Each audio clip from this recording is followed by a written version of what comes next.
Good afternoon, everyone, and welcome. It is now time for me to open this open floor hearing, which is being held in connection with an application made by NNB Generation Company, SZC Limited, for an order for development consent for the construction, operation and maintenance of the Sizewell C project. Before I go further, can I confirm that everyone can hear me and that my camera is working? Yes, I confirm I can see and hear you. Thank you. Can I also confirm with the case team that the recording and live streaming of this event has begun? Yes, the recording started and the live stream is working. Thank you. For those people watching the live stream, let me explain that if the proceedings are adjourned at any point, we will have to stop the live stream in order to give us clear recording files. When the meeting is resumed, you'll need to refresh your browser page to view the restarted live stream. I'll remind you again of this should we need to adjourn. I would also mention that feedback from an open floor hearing held yesterday indicates that there have been some problems with the live stream. Apologies in advance should this occur this afternoon, but be reassured that this does not affect the recording of the hearing that will be made available as soon as possible after the event on the National Infrastructure Planning website. Now let me introduce myself and my colleagues. My name is Wendy Mackay. I've been appointed by the Secretary of State as lead member of the panel of examining inspectors that together comprise the examining authority for this application. The other members of the panel, Edwin Maund, David Brock, Neil Humphrey and Helen Cassini, will now introduce themselves to you. Mr. Maund. Good afternoon, everyone. My name is Edwin Maund. I'm a Chartered Town Planner and I've been nominated to be on this panel. I'll now pass over to Mr. Brock. Good afternoon, everybody. My name is David Brock. I am a retired solicitor and I have been appointed by the Secretary of State as a member of the examining authority. I'll pass over now to Mr. Humphrey. Good afternoon, everyone. My name is Neil Humphrey. I have been appointed to be a member of this panel, and I'll now pass to Mrs. Cassini. Good afternoon. My name is Helen Cassini. I'm a Chartered Town Planner and member of the examining authority. I'll now hand back to my colleague, Ms. Mackay. Thank you. We're assisted at this hearing by the Planning Inspectorate Case Team. Today we have the Planning Inspectorate Case Manager Deputy, Sian Evans. The other colleagues from the Planning Inspectorate who will assist us today are Georgiana Hannigan, Jake Stevens and Lily Robins. If you have any questions or queries about the examination or the technology we're using for virtual events, they should be your first point of contact. Their contact details can be found at the top of any letter you've received from us or on the project page of the National Infrastructure Planning website. Now, before we get on to the main part of this hearing, I will ask my colleague Mrs. Cassini to highlight a few housekeeping and background matters to note for today. As explained in the Examining Authority's Rule 8 letter, Annex D, the open floor hearings will be live streamed and recorded.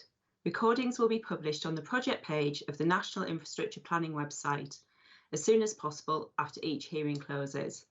To assist viewers and listeners, anyone speaking should introduce themselves each time they speak. As the recordings are retained and published, they form a public record that can contain personal information to which a general data protection regulation applies. The Rule 8 letter includes a link to the Planning Inspectorate's privacy notice, which provides further information on this topic. If there is a need to refer to information that participants would otherwise wish to be kept private and confidential, it should be in written form, which can be redacted before being published. If you prefer not to have your image recorded, you can switch your camera off. I will repeat the request made in the arrangements conference, but in order to minimise background noise, please ensure your microphone or telephone is muted and that you stay muted unless you're speaking. During a physical hearing, we would normally have breaks to avoid fatigue, and we'll do the same in this virtual hearing. Our intention is to take a 15-minute break at the end of each session, which will also allow participants for the following session to rejoin through the lobby 5 minutes before the next session begins. I'll now hand over to Mr. Maund, who will outline the purpose and conduct of this open floor hearing.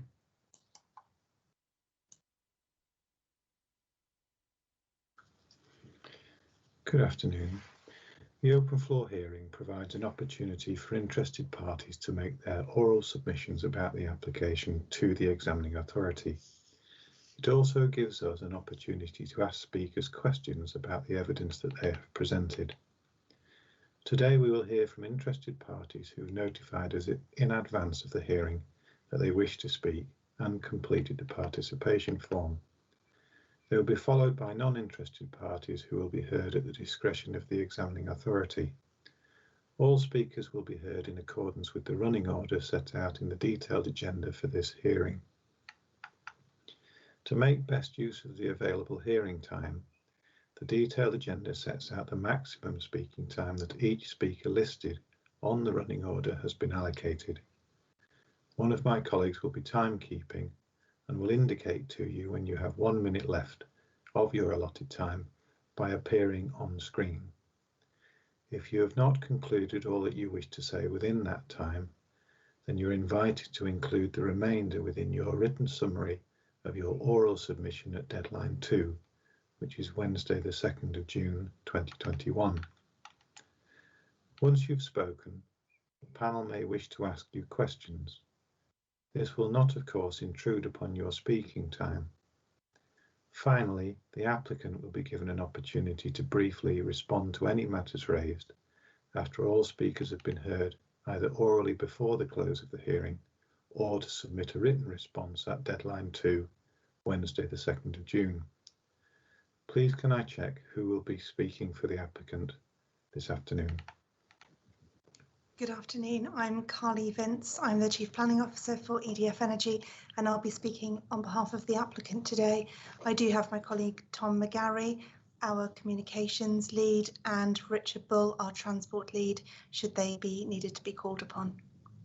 Thank you. I wonder if they could introduce themselves and let us know what their role is. Thank you. Good afternoon. I'm Tom McGarry, Communications Lead for the Sizewell C project.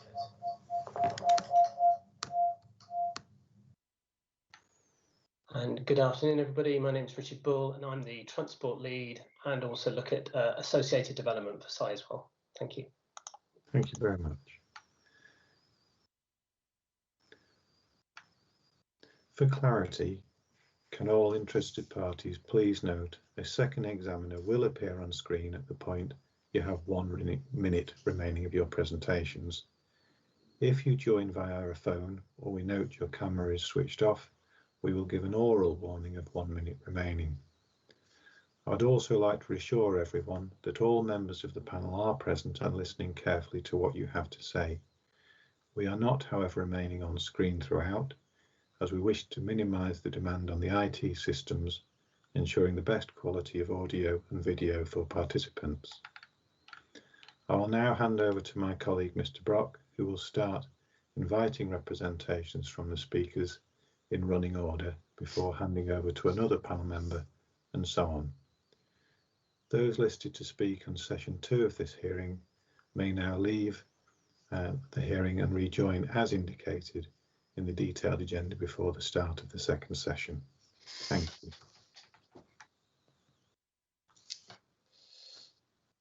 Thank you, Mr. Maund. My camera does not seem to want to switch on, but I hope that you can hear me. Could the case team say if I can be heard? Yes, I confirm I can hear you. But not see me. Right, let's see if we can go ahead in that case. Mr. Ashton. Mr. Brock, would you like me to continue whilst you try and sort your camera out? Fine, yeah. Shall I do that and you go and investigate what's happening with the camera? I hope I can find somebody else to do the investigation. Absolutely. Yes, Thank yes, you. yes, yes. All right, we'll just continue while Mr. Brock tries to deal with those problems. So if I could hear from Paul Ashton, the Oxford Parish Council, if you could introduce yourself and say who you're representing, and then if we could hear from you. Thank you for the chance to speak. My name is Paul Ashton. I'm representing the Oxford Parish Council, and I'm the Deputy Chair of the Oxford Parish Council. Other parties either have or will be presenting and raising concerns that we share, including but not exclusively the road rail split, sea split of aggregates and so on, coastal erosion, environmental impacts, the route of the proposed link road, socio-economic impacts, flood risk and drainage and so on. We share those concerns. Many of them are important to us, but in order to try and assist with your proceedings, we won't be raising those issues today. We'll try and focus on things more specific to Yoxford and people who live in Yoxford. But we did want to note the fact that we share those concerns.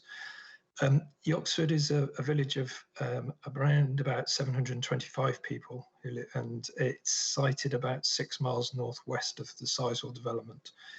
It lies on the junction of the A12 and the A1120. Most of the properties in Yoxford lie along the A1120 and roads directly off it.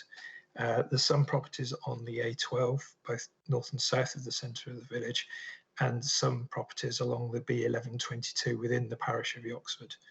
The village is designated, most of the village is designated as a conservation area. It has many old and historically important buildings, many listed buildings. It also has 3 large country houses and surrounding parklands, which has in the past led to it being described as the Garden of Suffolk. The coasts and heaths area of outstanding natural beauty is very important to people in Yoxford. The area in the south from Aldborough through Thorpe Ness, Sizewell, RSPB, Minsmere, Dunwich, Walberswick, extended to the north to Southwold, is visited by people from Yoxford every single day of the year, and in significant numbers as well. That area, it means the beaches, but not exclusively the beaches, also the heathland inland as well. People go there to walk and to run and to cycle and to swim. Some people in the village of Yoxford literally swim every day in the sea. People go to windsurf, to kite surf, they go bird watching, they spend time on the beach, they go fishing, and they do all of the sorts of things you'd expect people to do there. The proposed Sizewell development will completely remove that amenity close to the development site.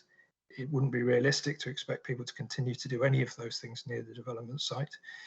And it will significantly impact the quality of that amenity, obviously reducing them further away, but still having an impact as far north as Southwold and as far south as Aldborough. The benefit of living in Yoxford is both the peace and quiet and the surrounding countryside, and the coasts and heaths area of outstanding natural beauty is the most significant part of that surrounding countryside.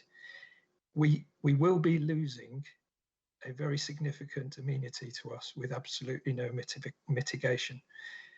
Living in Yoxford is not like living in a city. We don't have lots of cinemas and theatres and sporting venues, galleries, museums and so on.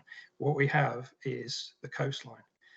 And in this development, we will literally be taking away the vast bulk of the amenities that we gain from being here.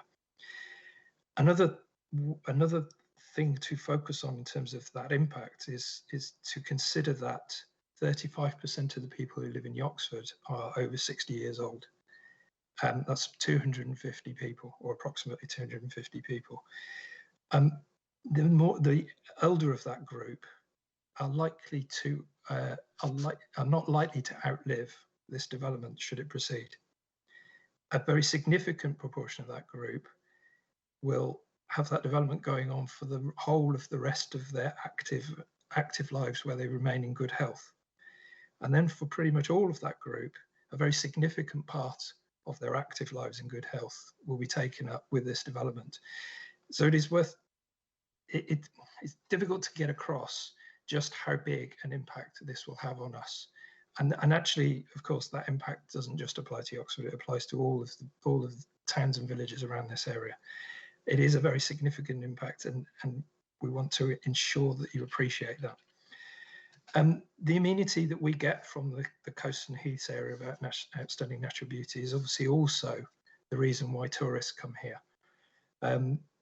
Yoxford has several B&Bs focused on tourists, and including some that are especially focused on guests who visit RSPB Minsmere. It has 2 pubs, it has a restaurant, it has a cafe and 5 antiques and art shops, all of which rely to some extent, in some cases quite a significant extent, on the tourist trade. The development will damage the main attraction that brings people specifically to this area.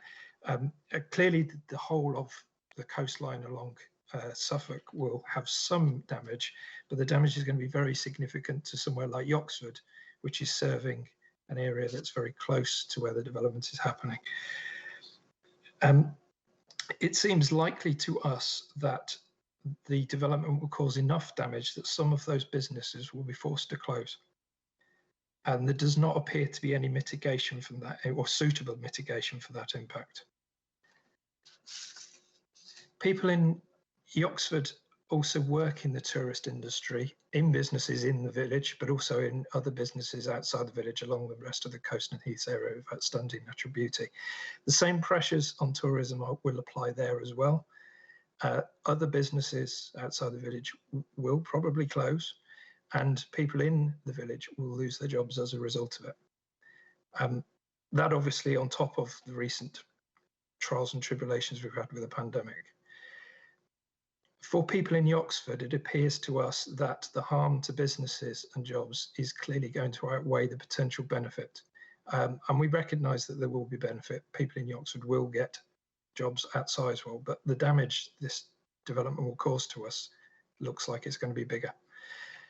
And we expect that some tourist bed space will be taken up by Sizewell C workers. And it's feasible that that would happen in Yoxford as well. Hopefully it's obvious, but fewer bed spaces will lead to fewer tourists, which will lead to fewer jobs in the tourist sector. So not only is it the damage to the area of outstanding natural beauty, it's actually the use of tourist accommodation that will also have a harm.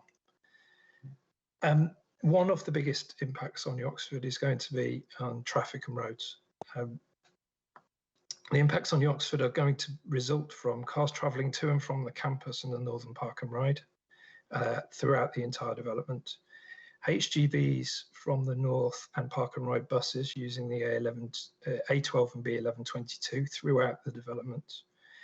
HGVs from the south using the A12 and B1122 passing through Yoxford in the early years in advance of the link road being completed.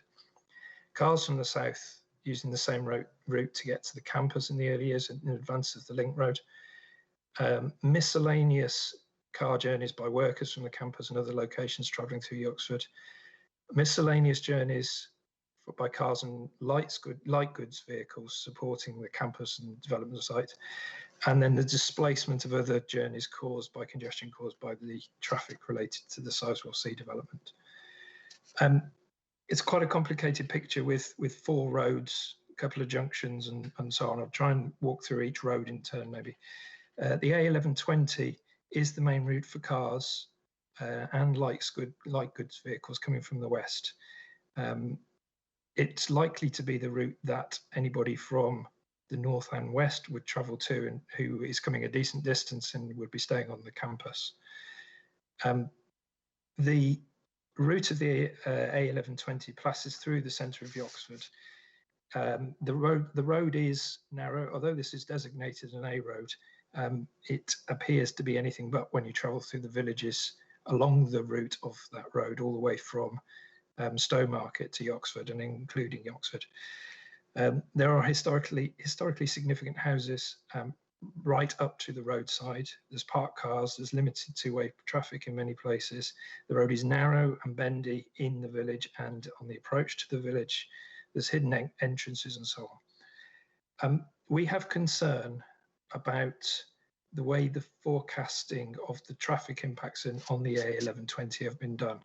We don't have the skills to be able to be absolutely certain of this, but we have concern about whether the baselines truly represent what that road experiences, particularly in the summer, the period of the summer school summer holidays, and then the half term and Easter breaks before that, and the combination of that with farm traffic. That road is used for some quite large farm equipment for harvesting. So we have concern about the accuracy of the baselines and whether they truly represent what's going on there. We have concern that the forecasting hasn't included the impact of miscellaneous journeys and displaced journeys. And we are concerned that the peaks of traffic are somewhat hidden through averaging, and we think that there will be significant disruption along that road. Irrespective of whether it causes significant congestion, it will clearly have an impact on people that live along that road in terms of noise and pollution. Again, something that we have seen no sign of any mitigation for. We're also concerned about the junction with the A1120 and the A12. That junction is at times busy today. The A12 goes around a sharp bend around the King's Head pub, and a line of sight from that junction is not good. Particularly in the early years where HGV traffic it will be passing through that route, as well as additional cars. We are really concerned that there'll be significant congestion at that point, significant pollution, that it will be difficult to cross that road. It already is a challenge at times at the moment, and it will become harder. Again, there's no mitigation for that risk. We believe that challenge of crossing the road will continue to be a risk throughout the project, and again, there's no mitigation for that. The A12 itself, in theory, should not see a significant increase in traffic, with the exception of the period in advance of the link road being built. In reality, we're fairly sure that there's going to be lots of journeys that aren't connected to travelling to and from work, but are travelling around, that people who are working at the site will be doing. So I think it will see an increase in traffic. There are also developments planned near to Oxford, 110 homes development near Darsham Station, which has not yet been approved, hasn't actually been submitted, but is in a public consultation at the moment. It's likely that if that goes ahead, it will be in place, and the load from it will be in place in advance of Sizewell C development starting. Yet that's not included in any consideration at the moment. On pollution, the primary school in the village is less than 200 metres from the junction of the A1120 and A12. We are very concerned that the combined effects of increased traffic down the A1120 and around the junction of the A1120 and A12 will cause pollution problems that should be unacceptable for that close to a primary school. The B1122, there are far fewer houses in Oxford along that road, but they stand to suffer the most, again, without any mitigation as things stand at the moment. They will receive all the traffic that comes from the park and ride sites of the buses, something in the order of 10% of the HGVs coming from the north. There will be no bypass for the people in Oxford living along that road. The bypass will come later to go past Theberton and Middleton. And those people will suffer significantly as a result of the traffic, particularly the heavy goods vehicles. The development proposes a roundabout at the junction of B1122 and the A12. We actually support that in principle. That junction needs to be enhanced. A roundabout seems a plausible way of achieving that. But we do ask that that roundabout design allows it to be as small as possible to achieve its objectives. We are aware that the owners of Cockfield Hall are likely to make will be making a representation with more detail on that, so we shan't repeat the detail here. But essentially, our concern is that roundabout is as small as it needs to be. Those are the main points that we've got around loss of amenity, tourism, and road and traffic. A couple of other very quick points. that we know will affect us but are wider than just us. And resource scarcities are a concern for us. So displacement, essentially tradespeople with various skills are going to get hoovered up by the Sizewell development, creating local scarcities. Of particular concern to us is plumbers and electricians, because this will coincide with a period where the entire country is trying to shift people from gas central heating to electricity. Mr. Ashton, your time is up now, so could you please wind up? Yes, I can end at that point, actually. That's fine. Thank you for your time.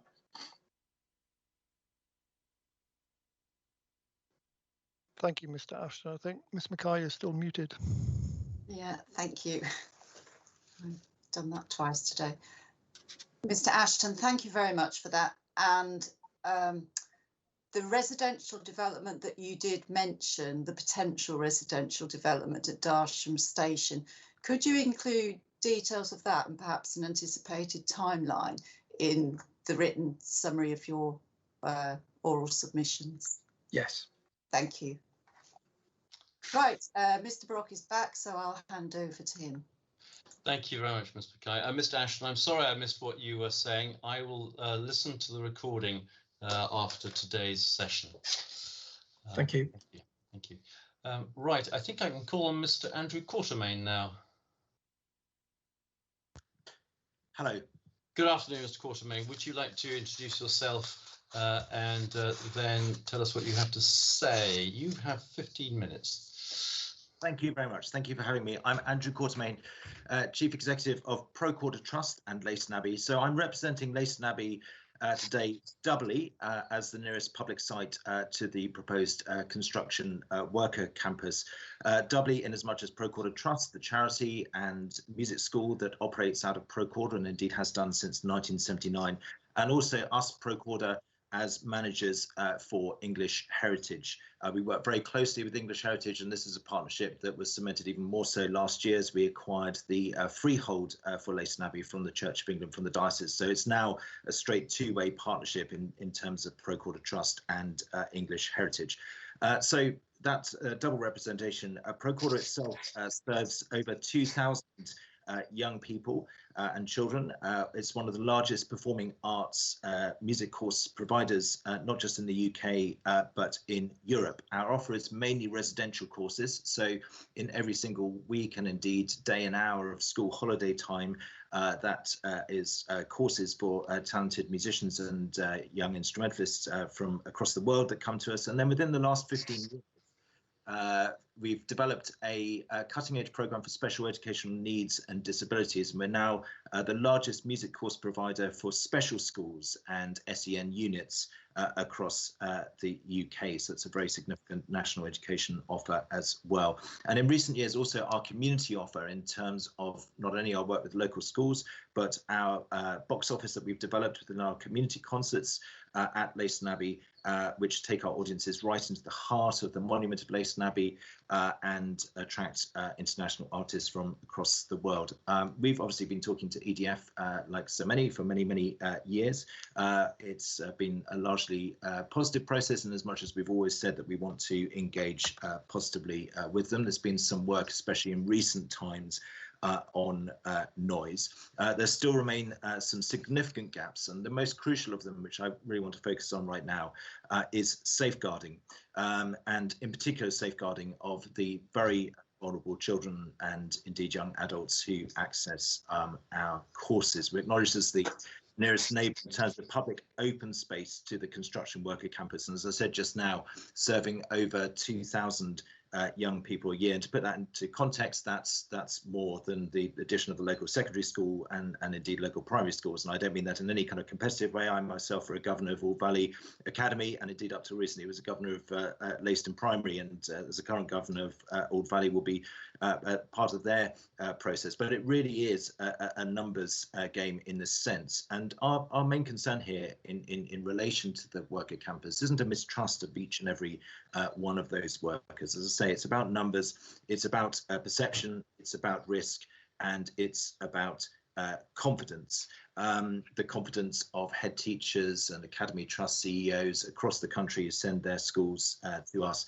A big part of our special educational needs course and curriculum offer focuses autism, and this has been my own personal focus for my whole career, both as a concert pianist and as a arts education charity CEO.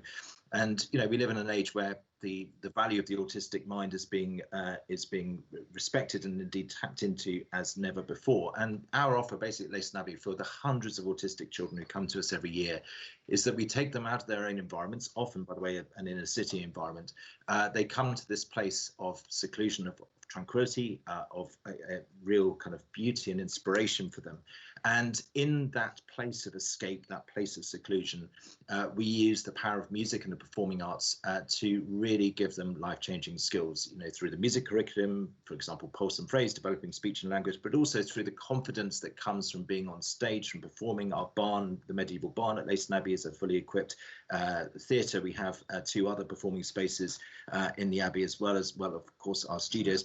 And that confidence of being on stage is absolutely pivotal to their development. There's been some incredible results over the 15 years. People who've come to us from special needs schools nationally, you know, who had one-to-one support in that special needs school, such was their level of autism, who then went on to international music conservatoires, who are now working in the professions, in the music profession, writing music theatre, being staged at professional theatres in the case of some of our students as well. And of course, those who don't go on into the music profession, but whose life chances have been absolutely changed by the work that they've done with us, and specifically those courses year in, year out at Lacey Abbey. So the disruption, were we not to be able to run those courses at Lacey Abbey as a music school, wouldn't just be a Suffolk education disaster, it would be a national disruption. As I say, we have those special schools and units from across the country.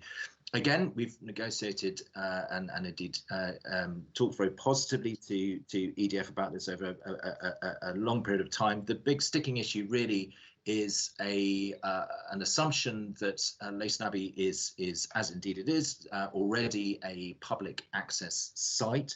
But the simple reality is that I've got partner school head teachers, as I say, from across the UK who for the last 15 years have signed off on risk assessments for Lacey Abbey based on its current public access, who have told me quite clearly that this vast increase of population sort of pretty much across our from our drive really doesn't give them confidence. So this really does have to be mitigated in terms of the confidence that we can give those partner schools. Also, of course, the rail route is a concern to us. Noise impact, both in terms of us, Lacey Abbey, as a place of musical learning and performance, but also there, the issue of autism is pivotal as well. An autistic child doesn't necessarily sleep at night. They don't have the same day-night patterns that necessarily everyone does, and therefore even the night trains will be a cause of anxiety. And this is an issue that raised and indeed will be raising in the written responses. In terms of the questions in the planning documentation to date, there's obviously some that are for us. There are others that are listed as for English Heritage, and as I say, we work very, very closely with our partners there and at Historic England, but which are really equally for us as the sole sort of 24-hour presence on site. So we will also be responding to those by the 2nd of June. Our educational offer is intrinsically ingrained really to the heritage, and most especially for those most disadvantaged children who come to the site when we take them into the Lady Chapel, which is now part of our ownership by the Freehold. When we take them into the ruins, that is at the heart of their experience when they come on the courses. And likewise, of course, our community offer at Lacey Abbey as well, now that we're doing a significant public concert series that starts again this Saturday, post the most recent lockdown. There again, we're taking local audiences to the heart of the monument. And then the other reason why it's so ingrained and really a question for English Heritage is as much a question for us is that, of course, we are the local managers. We're signed now for a 5-year contract period.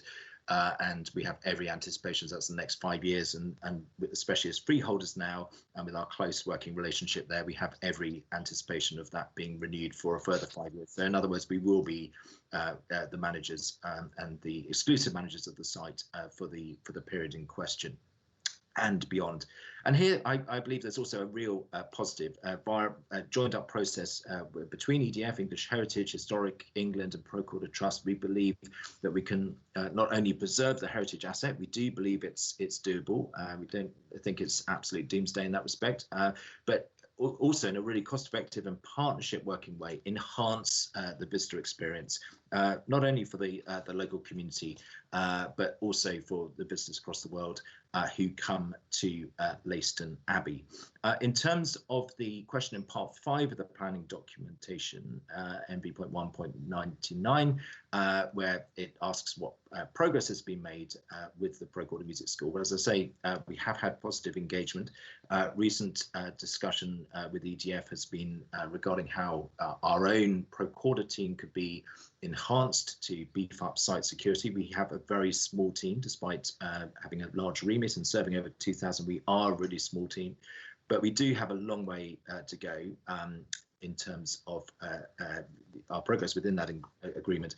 And the crucial issue of safeguarding and the impact of the construction worker campus is about protecting the ability, as I say, of a cutting-edge national and indeed international educational establishment and school to continue to operate in equal measure to preserving the heritage asset at Leiston Abbey, and hopefully indeed creating some exciting opportunities via the increased footfall. But above all, we really must ensure that Leiston Abbey continues to be, and it's no exaggeration to say, a lifeline resource for the most vulnerable children in our society who come to us in their hundreds and indeed thousands, as it currently is, and at this most vulnerable of times for them as we exit the pandemic. Thank you very much. Thank you. Mr. Quartermain, can I just ask you two things? Procorder operates 12 months of the year, all the year round, holds courses all the year round? Correct. Yeah, we have in the region of 50 courses a year. Some of them are weekend courses, some of them are week long, but we are very, very much full time. Thank you. And on this safeguarding issue, what are the steps which could be taken to deal with it?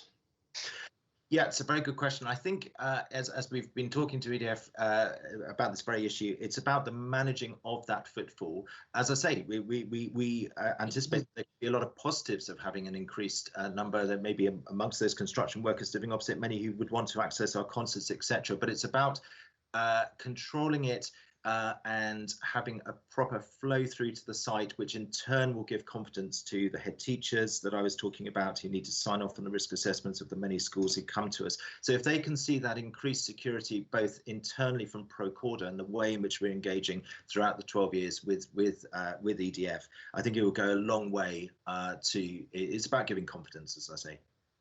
So your site at the moment is very, very open. Anybody can walk through it. Yes, as I say, the issue is really numbers, and those head teachers and others have been signing off for 15 years on that. People can walk through it, but we are able, within the numbers who, right now there might be 10 to 15 cars or camper vans. Obviously, the camper vans aren't allowed to stay, but in the car park visiting, we've noticed that obviously during the summer season an increase. We've noticed a bit of an increase with staycations, no doubt will this year as well. That might sort of double during a particular morning or afternoon during the summer season. But as I say, the issue is numbers. There will be a hugely increased population living very, very close to our site, and we will just need to make sure that we're giving confidence. As I say, these children who access us are already the most vulnerable. We work, for example, with children who've suffered abuse. We just need to give that confidence. Yeah. Thank you very much indeed, Mr. Quartermain. That was very helpful. Thank you. If you can switch off your camera and your microphone, that's last thing I need to ask you. Now then, the next person I have on the list is Canon Redgrave. Are you there, Canon Redgrave? My notes say you may be joining us by telephone. Can you hear me? I can hear you. Yes, please go ahead. Right. I live in Darsham, having retired 18 months ago from being rector of Yorksmere Benefice, which covers the 8 villages: Tebberton with Eastbridge, Middleton, Westleton, Darsham, Dunwich, Oxford, Sibton and Peasenhall. I know the people and the area and its roads very well. Although I spent most of my ministry working elsewhere, I have visited close relatives here for 70 years and was delighted to be able to spend the last 10 years of my ministry in an area I love and in which I feel deeply rooted. For me, it is a special area of tranquility, quiet villages, outstanding landscape, beautiful skies, and wonderful wildlife. I cannot bear the thought of the disruption to this environment that building such a vast project will inevitably cause. As I live at the top of the hill in Darsham, from my house I can see decommissioned Sizewell A and the dome of B, and at night the glow of the station's lighting. This is a dark sky village with no street or unnecessary lighting to cause light pollution. If permission is granted for construction, this will no longer be the case, for the site with its cranes will be floodlit and be visible for miles around, as indeed will Darsham Park and Ride be. This surely will confuse wildlife, including insects, bats, migrating birds and mammals. And when the southeast wind blows, our air will be polluted by the dust from the spoil heaps on site because we are in direct line from them. For over 50 years, I have made many visits to Minsmere, watching its development through the painstaking management of wardens, bringing back species from near extinction to make a reserve of international importance. Along with the Heatham Coast, it is a place which feeds our souls, and to me it's priceless in value for our well-being and needs to be protected. The projected level of extra trucks, buses, cars, etc. on our roads, even at conservative estimates, is cause for alarm. I think it will be very difficult to get from Darsham Street onto the A12.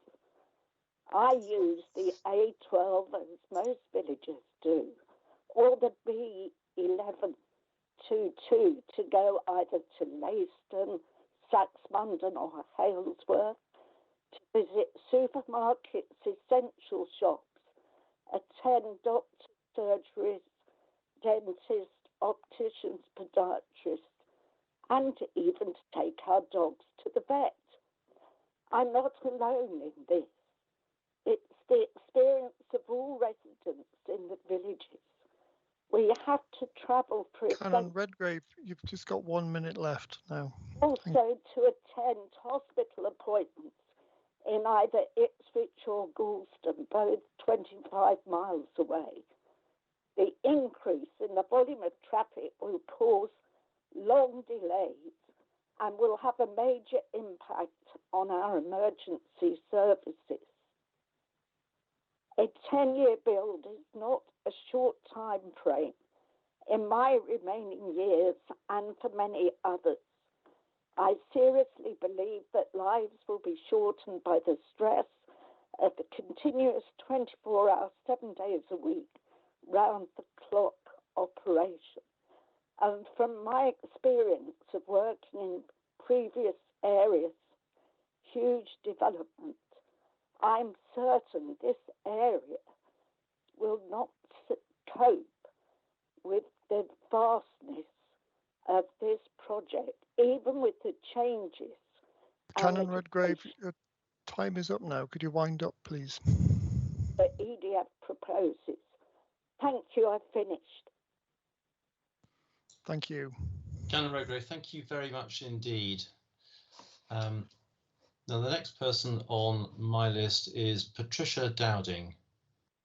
Can you switch on your camera and your microphone? Hello, I can see you now. Hello, can you see me? That's good. Okay. Patricia Dowding, I'm representing myself, a resident of Middleton for 16 years.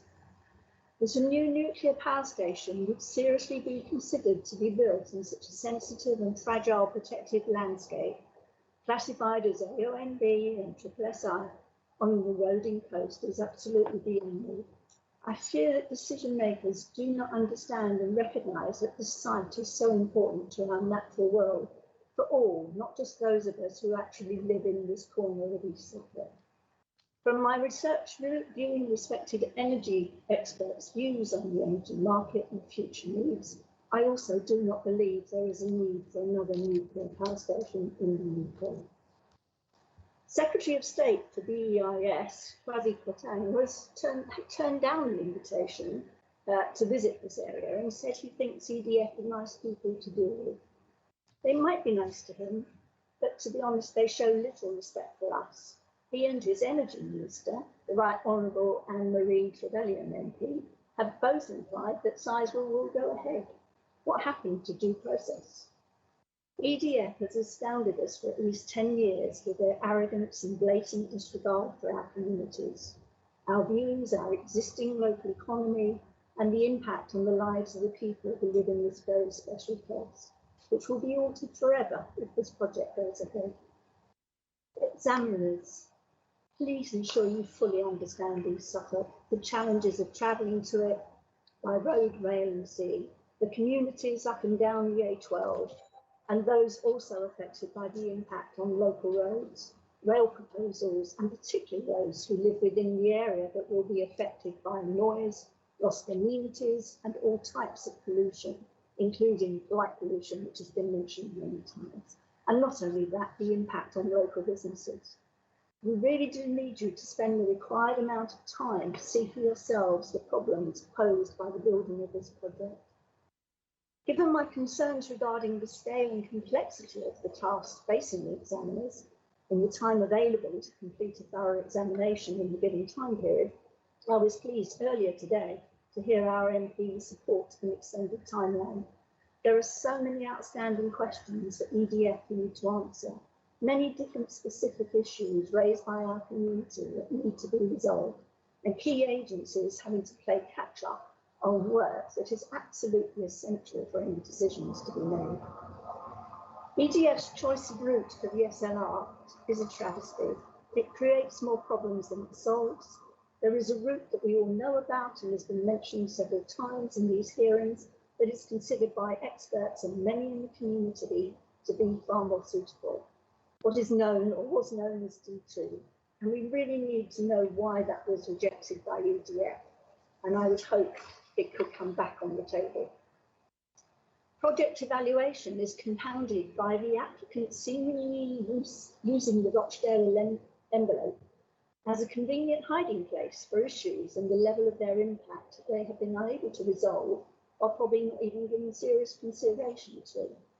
The Rochdale envelope, as I understand it, should only be used sparingly to identify the impact of worst-case scenarios. Moving on to jobs, there are quotes of up to 10,000 people, many currently working at Hinkley, who would come to this area during the build programme. That will certainly do little for the employment of our local population, let alone the impact that we've already heard about, likely on social behaviour. We need apprenticeships that are based on new technology, not out-of-date technology at the nuclear power station.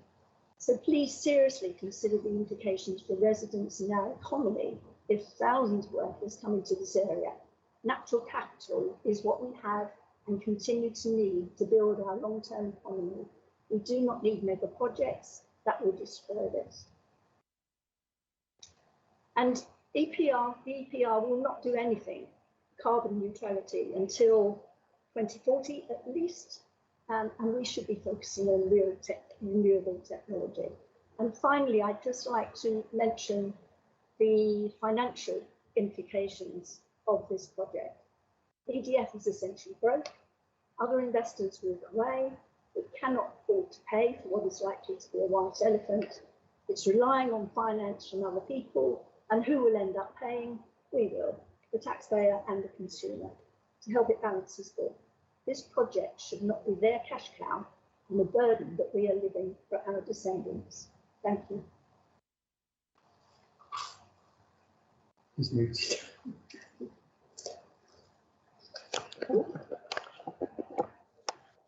Mr. Brock, you Thank you. That's very helpful. Thank you. And yeah, I've fallen into the microphone trap myself. If you can switch off your camera as well, please. Will do. Mrs. Dowding, that would be kind. And the next person, I've got Mr. Chris Wheeler. If you're in the room, could you switch on your camera and your microphone? Thank you, Mr. Wheeler. Would you like to introduce yourself, and then the floor is yours for 5 minutes. Can you hear me, sir? I can hear you well, thank you. Good afternoon. My name is Chris Wheeler. I'm a local resident potentially affected by the Sizewell C project, as well as by the Scottish Power Renewable substation projects, also undergoing examination at this time.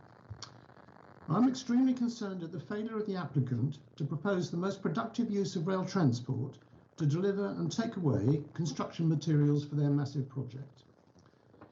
There is widespread concern throughout the local community at the impact that the proposed, largely road-based delivery strategy would have on an already overloaded road network. And this without fully taking into account the possible impact of the Scottish Power and other related projects on traffic flows in this area. However, I have some fresh ideas which I believe could alleviate these problems. It is well known that the capacity of the once dual track, now single track rail line between Woodbridge and Saxmundham is the key obstacle to the intensive running of freight traffic into and out of the project site. And in addition, the line has a less than ideal passenger timetable due to the continued scheduling of a spent fuel train to come into and leave Sizewell Halt every weekday, a train which, by the way, has not actually run since Sizewell A was shut down and defueled many years ago. I'm aware that during the consultation phase, the applicant considered the construction of a passing loop on the Woodbridge to Saxmundham rail line in order to provide some extra capacity for freight trains. However, it was established that the need for such freight traffic to travel at speeds of up to 40 miles per hour, in order to not impact the existing passenger timetable, would require the modification or closure of a very large number of level crossings on the line, although these crossings are safe for freight trains running at only 20 miles per hour, as at present. The time and cost of the required level crossing modification was concluded to be incompatible with the Sizewell C programme, and I would not disagree with that conclusion from my own experience of consultation for level crossing alterations. The applicant has therefore come forward with their current very limited proposals for rail freight movements, which will not adequately relieve the pressure on the road network and may well affect the existing less than ideal passenger train timetable. I would like to make a new proposal that overcomes all these issues. My suggestion is that the line between Saxmundham and Woodbridge be returned to twin track, but the freight train operation be limited to 20 miles per hour only. This will provide more than enough daytime line capacity to meet the freight needs of Sizewell C, and it should not be necessary to modify any of those level crossings, as the safety of these should be unchanged due to the 20 miles per hour freight train restriction, so the timescale for implementation should be short and compatible with Sizewell C. This approach would also provide a genuinely valuable legacy for the community from the Sizewell C project by allowing a regular clock-faced passenger train timetable for the first time, and also the possibility of more frequent services in the future. I commend this proposal to the applicant and to the examiners as an alternative to the current extremely unsatisfactory plans. Thank you.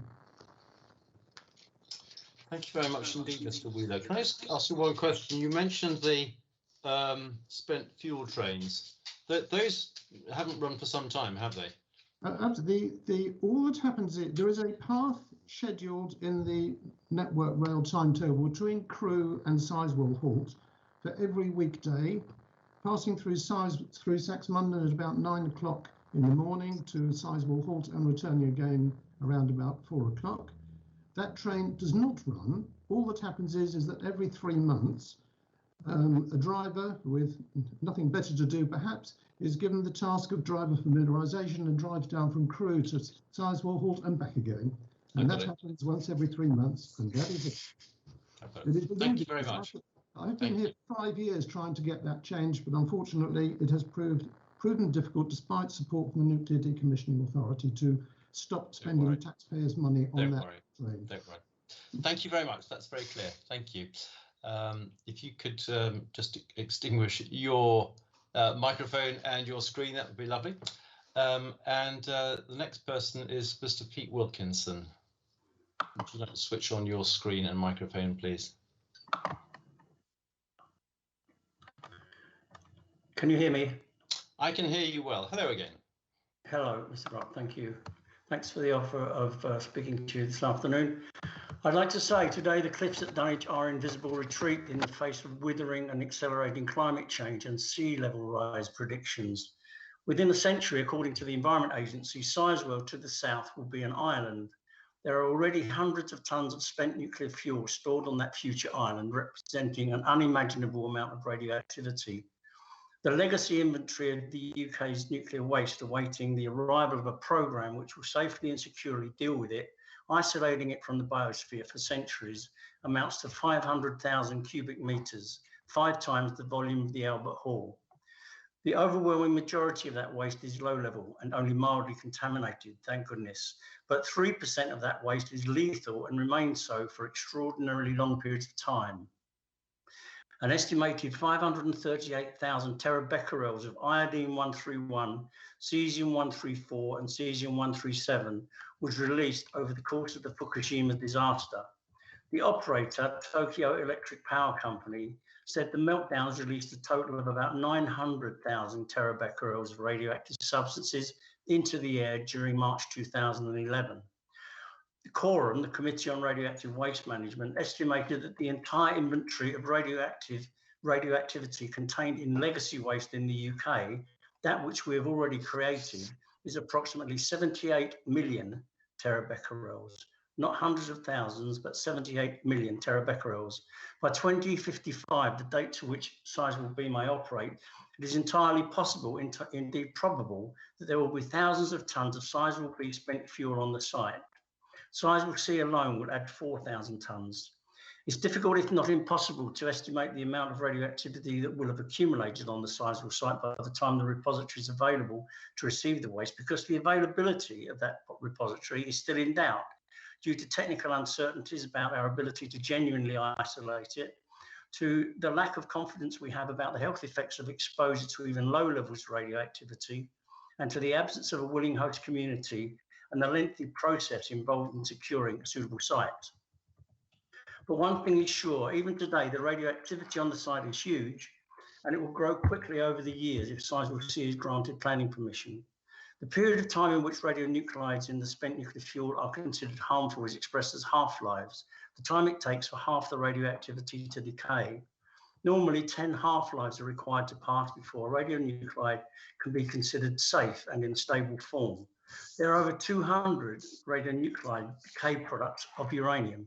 Some are strontium-90 with a half-life of 65 days, tritium with a half-life of 12 years, americium-241 with a half-life of 432 years, carbon-14 with a half-life of 5,730 years, plutonium-240 with a half-life of 6,560 years, cesium-137 with a half-life of 5,730 years, and plutonium-239 with a half-life of 24,100 years, 250,000 years before plutonium-239 is deemed harmless.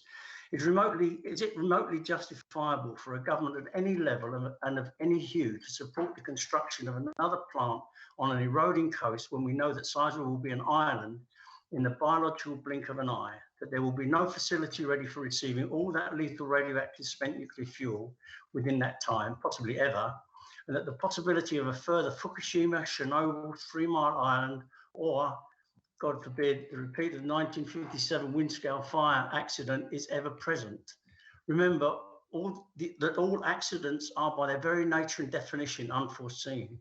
What on earth drives us to complicate our lives so dramatically with such lack of wisdom and clarity of vision, to blight so many lives and to create so many risks and fears, when there is more energy falling on the Earth's surface than we could ever possibly use, and when we don't even have to invent anything in order to harness it? We hear that nuclear power has been and remains a core part of the energy policy for the UK because it will help us combat climate change. EDF routinely and willfully repeat this trope with their claim that nuclear is zero carbon.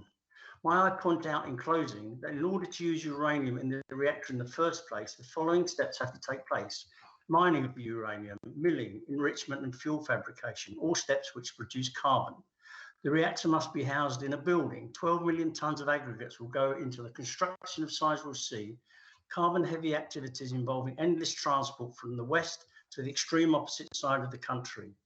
The spent fuel has to be... Your time is up now. Could you round up? I'll finish up in 30 seconds, thank you. The spent fuel has to be stored over decades, possibly centuries, possibly millennia. More carbon debt. A repository for the long-term disposal of spent nuclear fuel will require a huge excavation at the depth of between 200 and 1,000 metres of colossal size and take decades to construct. How can such a process ever, in the wildest dreams of the nuclear industry or its cheerleaders, be portrayed as zero or even low carbon? Thank you very much. Thank you, Mr. Wilkinson. Thank you very much indeed. I'm going to hand over now to Mrs. Cassini, who is going to look after the rest of the speakers this afternoon. Thank you, Mr. Brock. Is now joining. Could I ask Roy Dowding to turn on his microphone and camera, please? Yes. Hello, can you hear me? Hi, Can. If you'd like to introduce yourself and then off you go. Thank you very much. I'm Roy Dowding. I'm a resident of Middleton cum Fordley. Is now exiting. 2005, and I'm representing myself. I'd like to start by challenging the need for Sizewell C. By the time it comes on stream and is compensated for its own CO2 emissions during construction, it will be well into the 2040s before the plant contributes to low carbon criteria. Long before then, more truly green methods of power generation and energy storage will have become readily available at far less cost, rendering Sizewell C superfluous. As for its location, Sizewell was described within NPS EN1 and EN6 as a potential site. For that matter, so would a site near any major city, with good road access and at the very heart of where the power would be needed. But that would never get approval. But Sizewell's not suitable either. It's on one of the most threatened coasts in the UK, in an area exposed to flooding, with inadequate existing infrastructure for receiving materials, and in a location that will see untold damage to delicate wildlife, local communities, agriculture and commerce. Others will better explain the ramifications of siting Sizewell C on the East Suffolk coast and the dire effects that construction will have on flora and fauna. But these effects will be felt long after construction is finished. Some wildlife will never return, and it's unlikely that many will find their way to the alternative site dozens of miles away being proposed by the applicant. Land used for the construction laydown area and the campus could take 30 years after completion to fully recover. Look at the situation that's left by most of the old World War II airfields. I draw attention to the black hole presented by the applicant's transport strategy. Unsubstantiated assurances by the applicant that 60% of materials will come by rail and sea. The ability of the rail network to support meaningful numbers of deliveries has been questioned and would in any event cause widespread nuisance at night to communities along the line. The continuous availability of the beach landing facility for seaborne deliveries will be seriously hampered by severe weather events, and these are of a frequency which appears to be on the increase.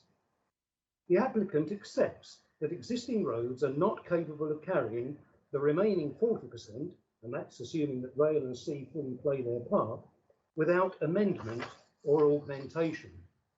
But the applicant's proposed Sizewell Link Road falls way short of acceptance by local communities due to the severance of many side roads and footpaths, a dramatic effect on the landscape, and the creation of several junctions that will cause delays and serious accidents.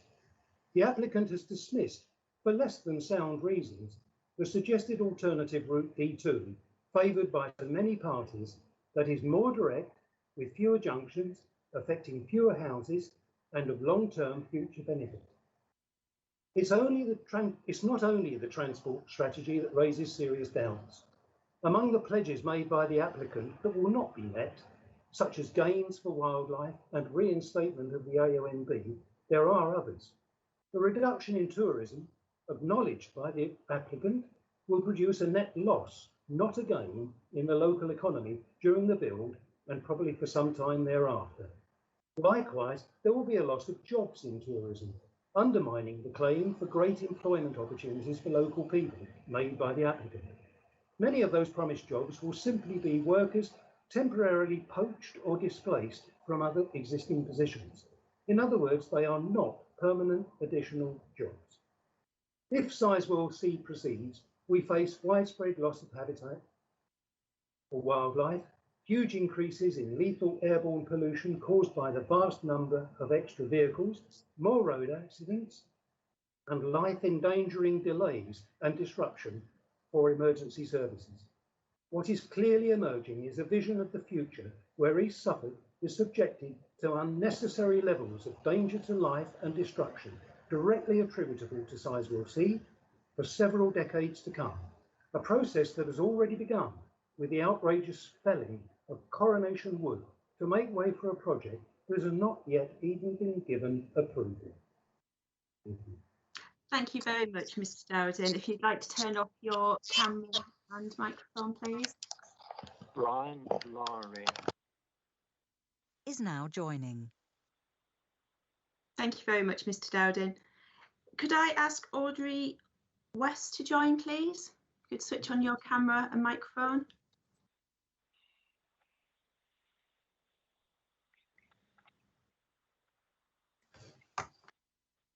Hello.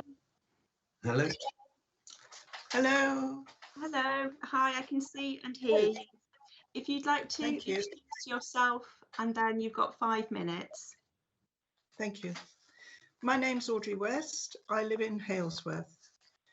Many speakers previously have covered the points I'm making, but they're worth repeating to show the strength of feeling against this project. The proposed site is far too small to accommodate 2 new reactors and their ancillary buildings. Historic Coronation Wood has already been clear-felled just to fit in a car park on B site to try to make more room for C. Wanton environmental vandalism, in my opinion.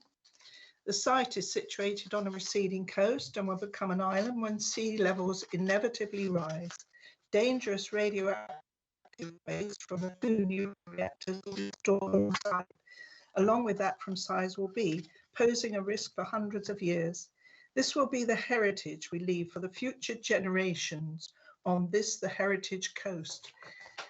An area of AONB and SSSI will be taken for the build and more protected land detrimentally affected.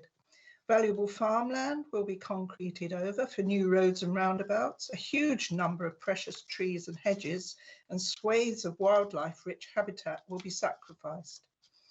There will be unacceptable impacts on the flora and fauna of this special area that cannot be mitigated or compensated for. The proposed new fen meadows that have been offered are miles from Sizewell, and how can EDF think they can just replicate complex habitat that has taken hundreds of years to develop? The proposed construction will have an impact on water levels on the SSSI, AONB and RSP Minsmere. Pollution will inevitably enter watercourses, causing loss of plants, animals, fish and invertebrates.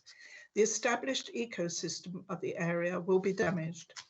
I'm also worried about damage to marine life. Many tons of fish, fish eggs, fry, crustaceans and larvae will be killed each year by being sucked into the cooling systems of the plant from the sea. Sizewell B is already doing this, but C will increase this amount by nearly 3 times.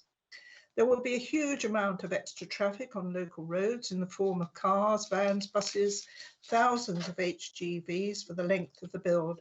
The proposal that workers may travel for 90 minutes to the park and ride sites is very worrying. That is a huge radius and a potential for clogging up our already busy roads and creating rat runs in our back roads and lanes, especially during the summer when holidaymakers are coming to the coast. We have a thriving tourist industry on this heritage coast, which is worth many millions of pounds a year and employs thousands of local people.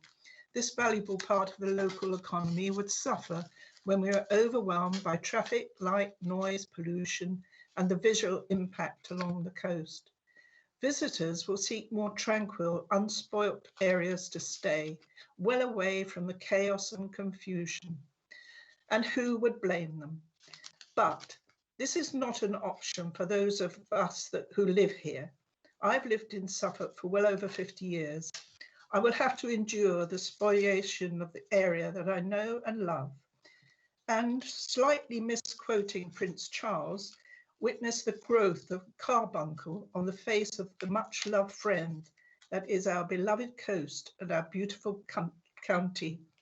Please don't let this happen to us. Thank you. Thank you very much, Ms. West. If you'd like to switch off your camera and microphone now, please. Thank you. Mr. Lowry, I believe we have you on the phone. Yes, yes. Hello, glad you Hello. could join us. You've got 5 minutes if you'd like to make your representation. And when you get to, you've got 1 minute left, we'll give you a verbal cue that you've got that minute left. Okay, thank you very much. Thank you. My name is Brian Lowry. I live in Noddishall, just a few miles from the proposed nuclear reactor. My main concern is for the environment, because I've lived in Suffolk for over 50 years and grown to love the coastline especially. And the Minsmere levels and the Sizewell Marshes are environmentally a very fragile area. And who can predict the effects of building the accommodation site, the spoil heaps, the quarries, the haul roads, the crossings, all on these sensitive habitats that host very rare birds, animals and plants. It takes years to build up these systems and they cannot be reproduced in a few years. In the consultations, the environmental plans have been very sparse indeed. We are entering an age of species extinction, and it is so important now to protect areas rich in nature. Obviously, there will be effects of hundreds of HGVs on our roads and the congestion and the pollution it will bring. And climate scientists have told us that the next 10 years are the most important to decrease our carbon footprint. And every new roundabout, bypass, relief road only seems to push the problem to the next parish. It's so obvious that the marine-led transport strategy should never have been dropped. But I have to admit, I'm very, very, very much against nuclear power, which leaves deadly toxic waste to my grandchildren to sort out. It costs a huge amount of money. Nobody anywhere in the world wants to store deadly nuclear waste, and so we have to bury it in Suffolk. And as the last lady mentioned, it's predicted by around about 2050 that Sizewell will be an island of nuclear waste. EDF say that there's going to be lots of jobs, lots of local jobs, and yet they're bringing workers for a campus site. My point about the workers is that we have far more workers in our tourist industry locally. It's worth at least 140 million and rising, especially with the COVID virus situation. And we have people who serve the tourists, mainly local small firms who actually spend their money in Suffolk, and the builders, electricians, plumbers, caterers, campsites who serve the visitors. means that it's not going to be lost, that money that they make. Whereas if you bring migrant workers in, they give the money obviously to their home. Well, the United Nations Climate Committee says we can expect more and more extreme weather on our low-lying coastlines, combined with huge changes in our oceans and ice systems. It's not impossible that Sizewell's protection wall could be breached. And very little has been mentioned in the consultations about the storage of the waste. And this is such a terrible legacy for the next generations. EDF is known to be in debt to millions of euros to the French government, and Chinese funding has now become tainted by its desire to infiltrate and influence our country's infrastructure. Mr. Lowry, you have 1 minute left. There are similar projects to Sizewell C in France and Finland, and they've been shown to have problems years behind schedule with very big overspends. And just this week, just a few months ago, Hinkley announced a possible £3 billion extra needed to complete. Whereas renewables are coming down to half the cost of nuclear. And who knows what improvements we'll have in 15 times in terms of storage, by which time Sizewell C may not be yet built. Nuclear is old-fashioned, dangerous, hideously expensive, and no private company in the world would consider a project of this nature. In conclusion, it looks like EDF are in a hurry. Their fourth consultation held in the busy summer holiday time. Mr. Lowry, could you wind up now? Your time is up. Thank you. Basically, the site is too small for what they want to build on, and there's no logic for going ahead with this project. Thank you very much for listening. Thank you.